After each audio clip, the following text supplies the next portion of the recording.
نصلي ونسلم على رسوله الكريم أما بعد أعوذ بالله من الشيطان الرجيم بسم الله الرحمن الرحيم ولله على الناس حج البيت من استطاع إليه سبيلا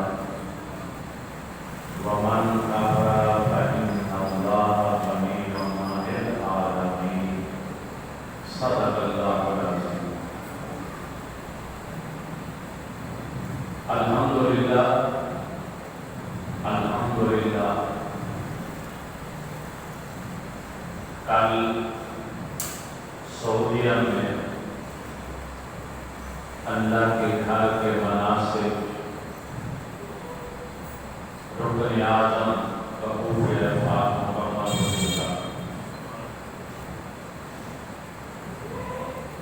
حجاج کرام جن کی اس بار سلیکشن ہوئی 160 ملکوں سے تعلق رکھنے والے 1000 کے لگ بھگ خوش نصیب مسلمان مناسک حج ادا کر رہے ہیں. پاکستان میں رویت ہلال کمیٹی کے اعلان کے مطابق آج 9 ذی الحج ہے. ہمارے یہاں عرفہ کا دن آج پہلا تھا.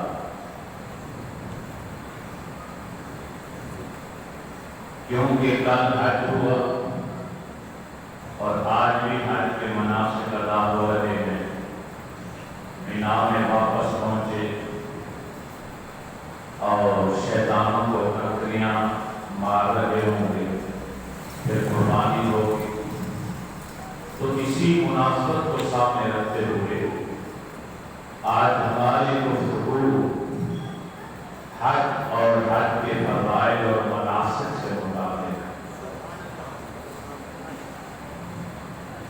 حج اسلام کا 5واں رکن ہونے کی حیثیت کے ساتھ ساتھ بے پناہ انوارات و محاسن کا مجموعہ بھی ہے. حج میں بے شمار مناظر دیکھنے کو انسانوں کا ایک بہتا ہوا سیلاب دکھائی دیتا. آج تو کرونا وبا نے یہ رونقی ہم سے چھین لی, لیکن انشاءاللہ تعالی آئندہ سال پھر وہی رونقیں ہوں گی.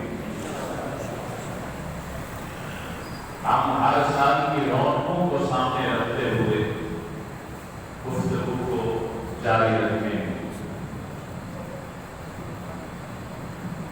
30-32 لاکھ کے قریب مسلمان ہر سال اللہ کے حق کا طواف اور زیارت کرتے ہیں. جس طرح بھی آپ آنکھ اٹھا کر دیکھیں آپ کو انسانوں کا سیلاب ہی سیلاب دکھائی دیتا. کہیں کالے کہیں گورے, کہیں لمبے ترنگے بلند قامت انسانوں کا قافلہ دکھائی دیتا ہے, تو کہیں پست قامت چھوٹے قد والے انسانوں کا سیلاب بہتا ہوا نظر آتا. پھر کانوں میں بھی مختلف ڈیزائن نظر آتے. ہر رکن کے باشندے وہ مصر ہو, جاپان ہو, فلسطین ہو, الجزائر ہو, امریکہ ہو, چائنا ہو, پاکستان ہو, عرب و عجم کے لاکھوں انسان, لیکن قربان جائیے اس ذات کے اوپر جس نے طرح طرح کے نقشے بنا دیے. مجال ہے کہ کوئی نقشہ کسی دوسرے نقشے سے ملتا. یہ اس عظیم کاریگر کی کاریگری ہے.